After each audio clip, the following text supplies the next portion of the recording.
In a quiet, forgotten town nestled between thick, overgrown forests, there stood an ancient mansion known as Midnight Hall. No one had lived there for over a century, and locals swore they could hear strange sounds coming from within its crumbling walls. Echoes of whispers, footsteps, and things that should not exist. Amira, always drawn to the mysteries that no one dared to explore, decided to uncover the truth. One stormy evening, she made her way to the mansion, armed with nothing but a flashlight and her curiosity. As the wind howled through the trees, she stepped through the creaky front door, the floorboards groaning under her weight. Inside, the mansion was a maze of decaying grandeur. Chandeliers hung like skeletal remains from the ceiling, and the air was thick with dust. The walls were lined with portraits of stern, forgotten faces, their eyes seeming to follow her every move.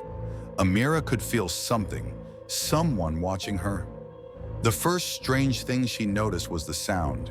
It wasn't the creaking of old wood or the wind rattling through broken windows. It was something deeper, like an echo reverberating through the very foundation of the house. It was faint but unmistakable, a child's laughter. Amira's heart raced as she followed the sound down a long, winding hallway, each step feeling heavier than the last. At the end of the hall was a large, ornate door, its brass handle worn from time. As she reached for it, the laughter stopped abruptly, replaced by a low, mournful hum. She hesitated but pushed the door open. Inside was a grand ballroom, its once beautiful floors now warped and cracked. The chandelier overhead swayed gently, though there was no breeze.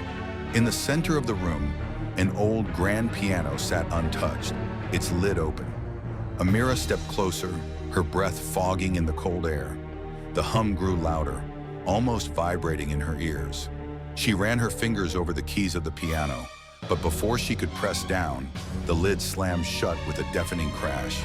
She jumped back, her flashlight flickering wildly as the room grew darker. The hum stopped, replaced by a voice. It was faint, barely more than a whisper, but it came from all around her. "You shouldn't have come here." Amira spun around, but there was no one, just the empty, decaying room. Her hands shook as she backed toward the door, but before she could escape, the floor beneath her gave way with a sickening crack. She tumbled into the darkness below, her flashlight clattering to the ground above her. The fall wasn't far, but the air down here was different, thicker, colder.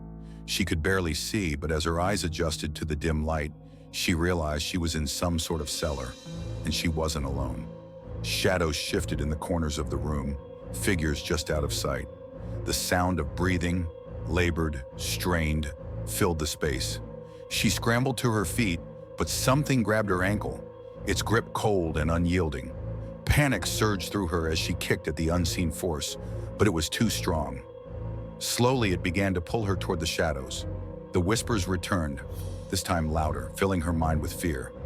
"You belong to us now," she screamed, her voice echoing through the cellar, but there was no one to hear her.